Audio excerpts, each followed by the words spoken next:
Now we're going to go into spreading the word. I talked a little bit about it before we went to break about, we've got all these dots, and the dots don't necessarily overlap each other, right? They might be worlds apart. I mean, you might be on one network or another, and you need to know, how do you actually mesh all this together into one single thing that we call social media? So I'm going to talk a little bit about my strategy, how I utilize linking and everything else. So I'm also going to go into what you should or should not put in an email signature or a business card and all that good stuff, because I know there's a lot of people out there that will wholeheartedly disagree with what I'm about to say, and I can't wait to combat some of that flack. But that's okay. I'm progressive and you're being left behind. So here's what we're going to do. We're going to start off by talking about linking. Linking is the key to unlocking the power of social media.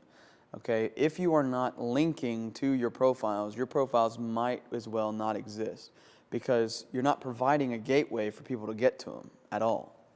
So what I want you to do is, no matter what you're doing, where you are, what profile you're setting up on any site, I want you to find a place, because most of them have them, I want you to find a place to start doing what I call social cross-pollination. And what that means is you take a little bit of your network over here, you take a little bit of your network over here, and you sprinkle them on all the networks in between, okay? And so that means you're going to be sharing your Google Plus profile on your YouTube channel. You're going to be sharing your Facebook page on your Twitter profile. You're going to be taking your Twitter profile and putting it in the footer of your blog. There's all different methods to do this, and I'm going to show you some of the ones that I do here in just a second. So if I pull up, for instance, and I go into my 500 pixels profile. This is a site that is very narrow focused, right?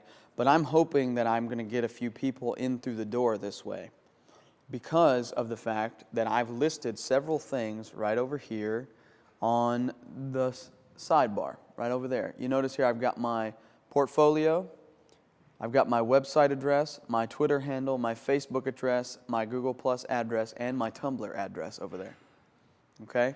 And you can put most of these things on every single profile that you have.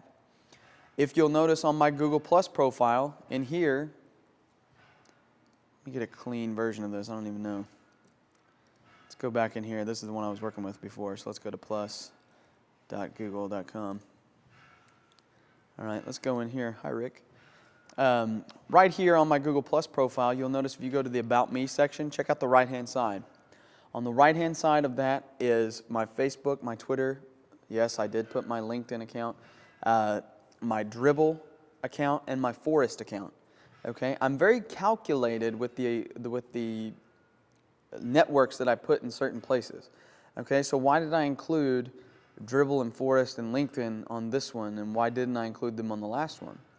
I included LinkedIn here because I know that there's going to be a lot of business traffic on Google+. LinkedIn is, at its core, a business service, and theoretically, I could get some good business contacts through that. I haven't gotten a lot out of LinkedIn in the past, okay, but I have gotten to know some good people through LinkedIn and then actually met them in person via a conference, seminar, whatever, and then relationships have spawned out of that. But Dribbble and Forest, well, I use Google Plus as a creative outlet. I post photos, I post designs, I post tutorials and things like that. Dribbble and Forest are other creative outlets as well. So the creative people that follow me here may be interested in those profiles elsewhere. All right, I'm very much aware of that. Chances are, because Google Plus is new and rather a progressive site, if you're on Google Plus, you're in the cool crowd. You're one of the cool kids already, so congrats if you're already on Google Plus, okay? Most of the people that are on Google Plus, they already have a Facebook, they already have a Twitter. They might say, you know what, I wonder if Justin's on Facebook or Twitter. Well, there you go. There's the links right there. Pretty easy to find, okay? If you go into my Facebook page, on my Facebook page, I used to have a tab in here. I recently had to delete it because the app became inactive. But I'm getting ready to add another custom tab in here on my own that basically, when you go to it, it's going to display my latest tweets and it's going to have a follow thing underneath it. And so that was a tab over here on the left. There is also a way to link your Facebook and Twitter accounts. If you go to facebook.com/Twitter, okay, facebook.com/Twitter. You can actually link your Facebook profile with Twitter's. That way you can update your friends, subscribers, and followers all at the same time through here. So if that's something you're interested in, linking those two together, that might be a good tool for you to use. Okay? You can also, in the info section of your website, or of your Facebook page, you notice here, I've got a link here to my Twitter page. I've got a link to a podcast site that I used to run. I've got a link to my website. I've also got my email address. I publish my email address publicly all the time. That's my single point of contact, like we talked about earlier, right? I'm driving people to that single point of contact. So I've cross-pollinated here. I haven't added Google Plus to this because, number one, I feel like my time on Facebook is rather limited. I firmly believe that eventually I will not have to deal with a big three, I'll deal with a big two, and the big two will be Twitter and Google+. I currently have more followers on Google+ than I do on Facebook. I get more interaction on Google+ than I do on Facebook. I think it's because the community as a whole is more creative and engaging on Google+. And that's not saying anything to the people that are on Facebook at all. It's just that I think the people who respond more to what I do are on Google+. And so therefore that's a network I would rather associate myself with rather than Facebook. Because if you look at the number of people that like my page on Facebook, a majority of those people I actually know personally, I'm friends with on Facebook, or they've met me in some way or something like that. Google Plus is more people who know me from what I do on the internet. Like I'm added to circles constantly on Google Plus from people I've never even heard of. And that's the kind of interaction I like, meeting new folks, getting new people in the door. Facebook is just kind of a rehash of a lot of people, in my opinion, okay? But I do include links on my Facebook page to other things. The only place where I don't cross-pollinate a lot is Twitter. And can anybody guess why I don't do it on Twitter?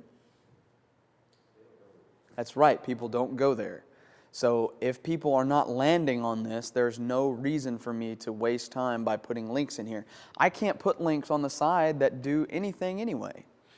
And nobody is going to look, like if you look at my profile, okay, like if you look at my profile, this is tiny. This little area right here is tiny. They're going to look over here before they look over here. And if they're looking over here and they don't see anything to click, they might as well just go somewhere else. And so if they finally find this, I want them to be directed to my website more than anything, because that's where all my content is. If they happen to go to my website, I have on my website a lot of different things underneath my About Me tab on my navigation. So if they wanted to know something about me, they're going to accidentally, well, not accidentally on my part, but accidentally on theirs, they're going to see links to Facebook, Twitter, Google+, 500 pixels, and Dribble. And so they can access my profiles to any of those sites directly from that menu. All right. I've also got links to my various profiles in all sorts of different areas all over my site. I hide them in different places on purpose. Okay? I put things that I want people to see. When we're advertising this class, in my biography that they put on Creative Live, they have links to my Facebook, my Twitter, and all that kind of stuff. Much appreciated, by the way. But, it's all about sharing that across multiple spaces. Now, one of the things that I caught flack for back in about 2005, 2006, when Twitter first started, Twitter when it first started was nothing more than a bunch of nerds hanging out in the basement playing Dungeons & Dragons. I'm serious, okay? That's all Twitter was in the very beginning, because none of you in 2005 probably heard of Twitter. I knew about it because I followed the geekiest blogs on the face of this earth. No normal person knew about it, okay? And so I was always putting in my email signature at Justin Seeley, the at symbol and Justin Seeley. And at the time, I knew, because I was running in a tech-savvy crowd, I was working in New York for a company, and everybody there, I talked them into getting onto Twitter, and we were all like tweeting each other, and it was cool, and blah, blah, blah. And so I started putting it in my email signature, because I knew right then, when I saw how heavily geeks were adopting it, because whether you want to admit it or not, geeks make the world go round. And so whether you want to admit it or not, we control what is cool in this country. It might be dorky when we start it, but it's cool when it gets to you. Nintendo and games were dorky until mainstream picked it up. Twitter was dorky until Britney Spears picked it up. Facebook was dorky until everybody else besides Harvard graduates were allowed in. You know what I mean? So all of this stuff is driven by the geek community. So when I saw this stuff get big in the nerd circle, I was like, heck yeah, man, I'm going to put it on everything I have. I put it on business cards. I put it on my email. I have a t-shirt. It doesn't fit me anymore because it's like a 7X or something like that. But I have a t-shirt that said, follow me on Twitter on the front, and down the back it says, @JustinSeeley. Okay? And I would wear that to conferences, trade shows, and everything. I was made fun of. I didn't care. Did not care. Because you know what? I was picking up 1 or 2 followers here and there. And by the time it's all said and done, I had a couple hundred, a couple more hundred. Now I've got close to a couple thousand. It's all good with me. So, you know, all this stuff adds up. And so that's where you have to think about, you know, what is appropriate and what's not appropriate to put in an email signature, for instance. Okay? So by default in my email signature, you know, I won't open up my email application here, but I can tell you exactly what's in it. You know, I have the standard, you know, like kind regards, Justin Seeley, what I do, who I am, all that stuff. Then underneath there, I have a set of links underneath it. And I have a very specific target set of links. Number 1 is my website. Number 2 is my Twitter profile. Number 3 is Facebook. And number 4 is YouTube. Okay? Because those are the areas that I want people to go to. Eventually, when I get around to it, I will switch out Facebook with Google+. Okay? Because I want people to know that I'm on Google+. I don't really care if they know I'm on Facebook. They can find me on Facebook. Everybody's already there. Okay? So in this list of links, and I make sure that they're clickable and everything else, you know, not everybody's going to read down that far. Once they see thank you or whatever, they're probably going to close the email. But on the off chance that I send this to somebody and they look at it and they see it and they're going to be like, oh, what's Twitter?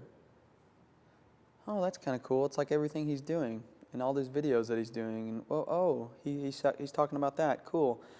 Even if they don't know what it is, number 1, I might have converted somebody to the dork side. Not the dark side, the dork side. Okay? If I convert you to the dork side, I'm very happy. Number 2, I might have gained a new follower or a new person who's interested in what I'm doing. And number 3, I have created, in a sense, this social layer to everything that I do.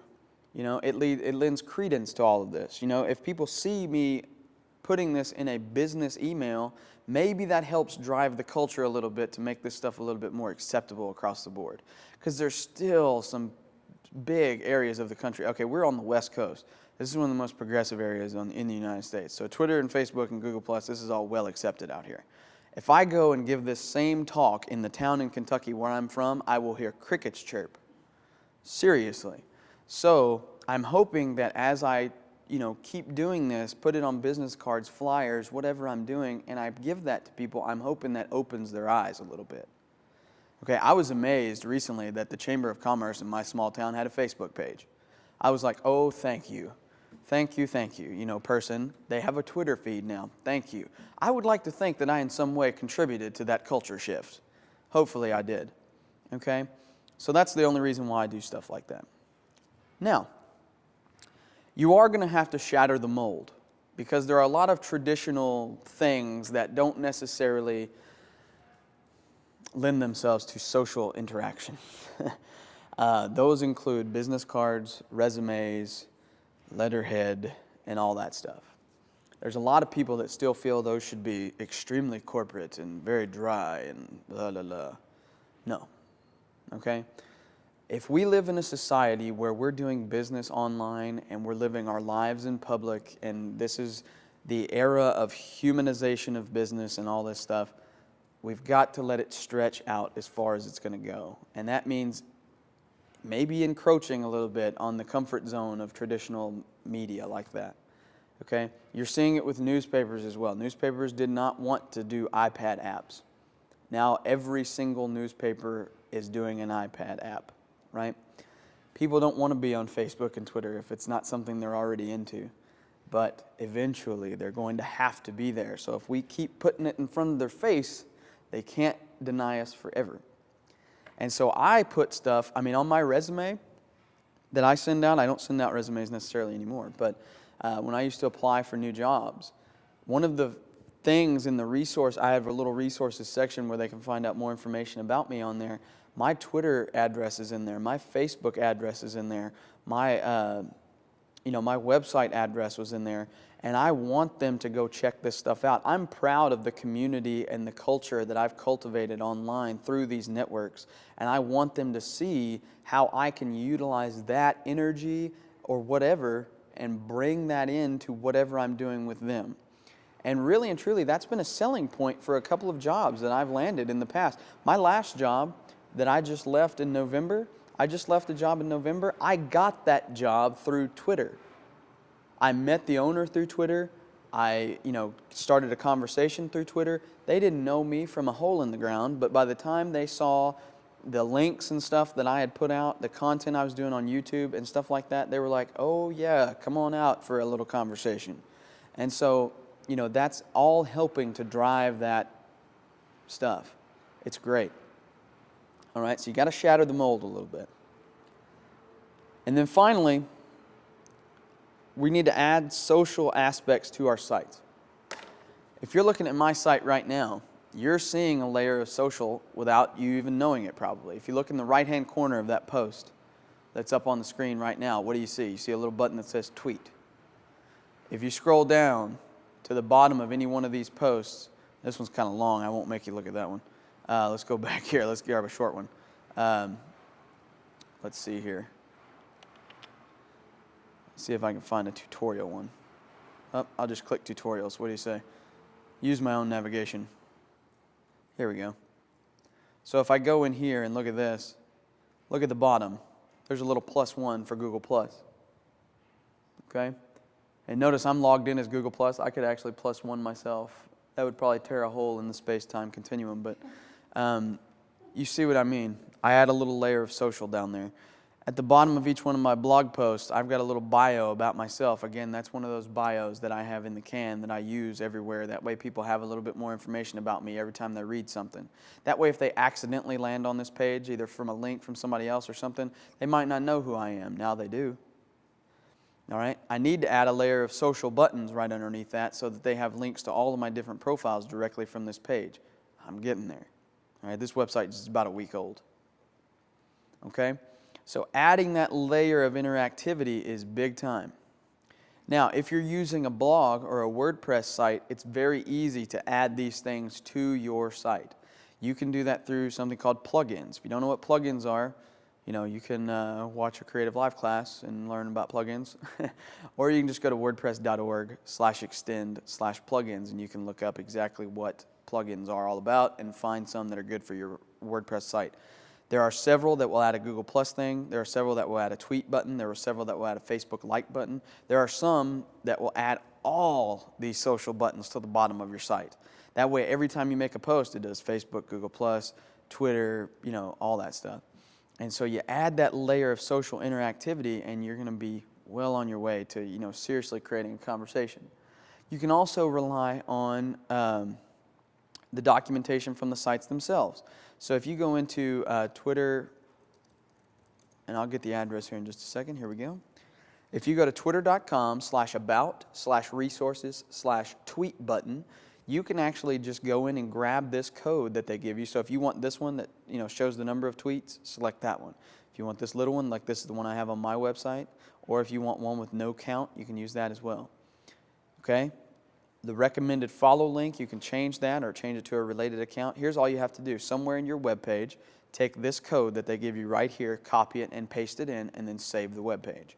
Once you do that, that is live on your site wherever you put it. That's a tweet button that allows people to say, hey, tweet, I like this page.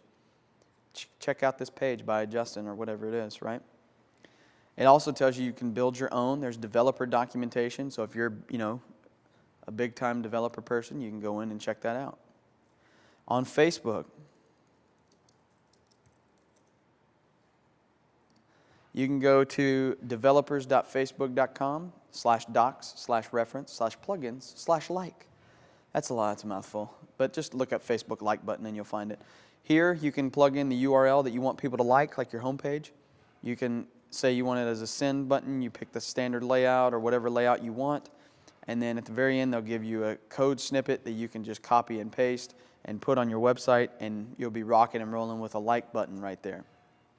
You already saw me earlier go into the Twitter widget, so if you want a widget on your site that shows your latest tweets or anything like that, you can use that on your site as well. Most of these sites have some sort of little widget or plugin or something so you can promote yourself through their various networks. If they don't have that, you can also just utilize links. There's nothing wrong with a text link. Okay, nothing wrong with the text link. Because some people are more apt to read than they are to look at an image anyway. All right, there's a lot of people out there that would much rather read than look at pictures. Right? I'm not one of them. I'd rather look at pictures. But I'm a visual, kind of person.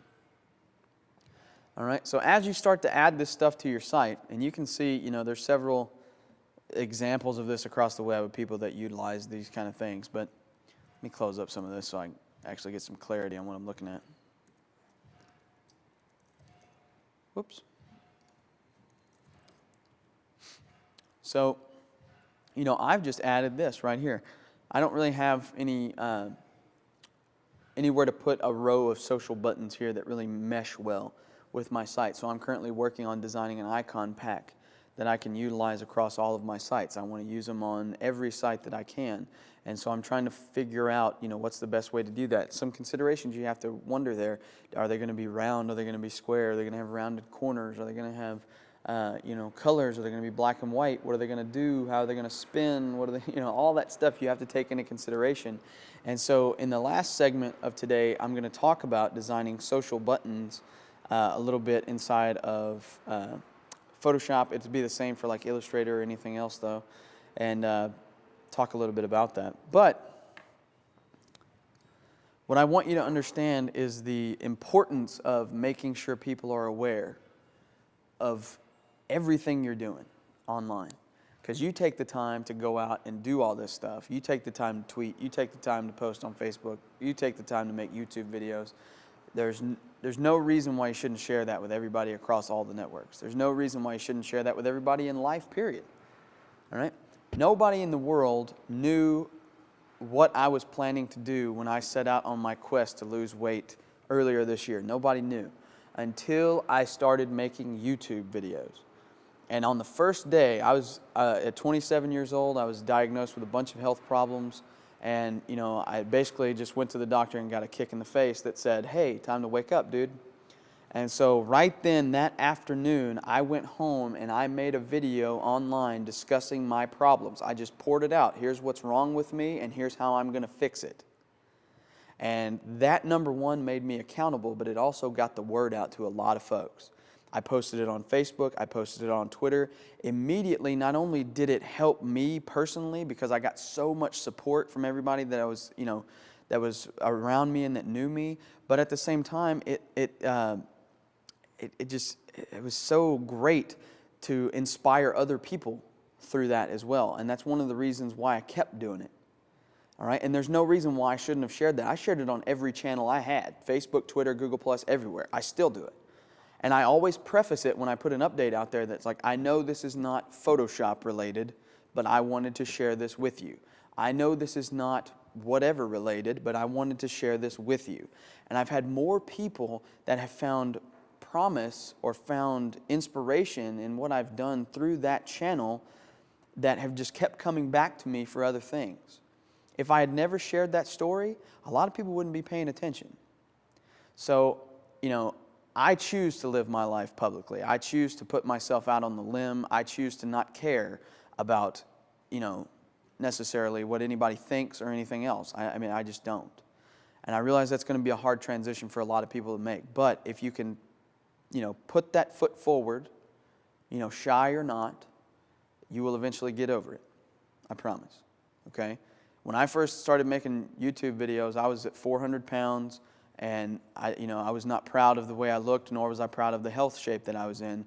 But I got over it because I realized that by the time the journey was over, I would be so proud to go back and look at that first video versus today's video that it wouldn't matter, right? It would not matter.